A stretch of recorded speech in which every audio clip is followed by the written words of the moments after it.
Okay, we're back, and this is part 2. I just want to take a little bit of time here and explain a little bit how I added these extra front shocks to the original 200M forks. Like I said on the thread there, the front forks are only meant to support a 200M weight-wise in the front. And of course, having a very large engine, much heavier in the front, and extra gas with a larger tank. Basically they will compress all the way and stay there. They couldn't support the bike. So what I did, using the shocks from the rear, that's these extra shocks you see here, that's actually the rear shocks that were on the bike. Anyway, I made some mounts here at the bottom. I used muffler clamps and a little bit of flat bar and a few nuts and made up a nice little decent mount, I suppose. And welded on a couple of tabs up front up here. And that gives it the extra support in the front and makes it look a little, I like to say, Mad Max. I don't know if any of you are familiar with the Mad Max movies. That's what I call it anyway. On the rear, to replace the shocks, I had, I don't know if you can see well in here, but these are 16-inch Forza shocks. They're, I guess, an aftermarket type. Forza is the branding. But they're 5-step adjustable. Right now I have it on the softest setting.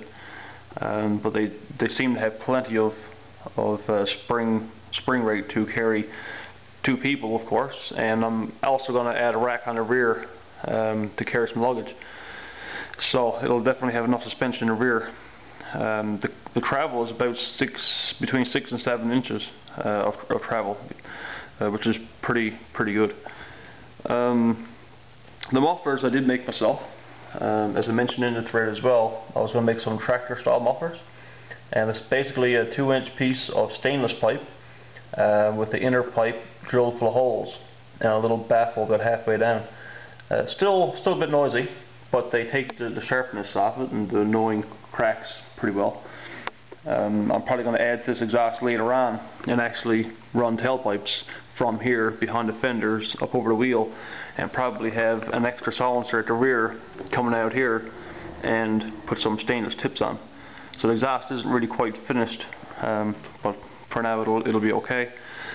It still has some exhaust leaks around the front up here. I do actually have new copper gaskets. Picked them up yesterday at the Honda dealer. I'm not going to put them in until I finish the exhaust, because I don't want to be bolting them up and then taking them off and putting them on, taking them off, and it could actually kind of crush the gaskets away and end up with a leak in the end. So I'm going to leave it as is for now, but you'll notice that's a bit choppy and a bit of exhaust leaking up here when it's running. Anyway, that's pretty well it that I got to show you here. Just show you the dash here. The only thing, like I mentioned earlier, this bike was all Honda. Technically not. The headlight actually came from Princess Auto. I thought it was kind of cool looking. It had dual bulbs in it, which I have a high beam and low beam connected accordingly, left and right. But yeah, I think it's going to be enough light. But it had it more for looks than anything else.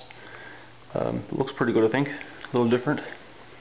So yeah, I'll start it for you now, and that will be part 3 of the video, because I want to, like I say, make it easier to upload.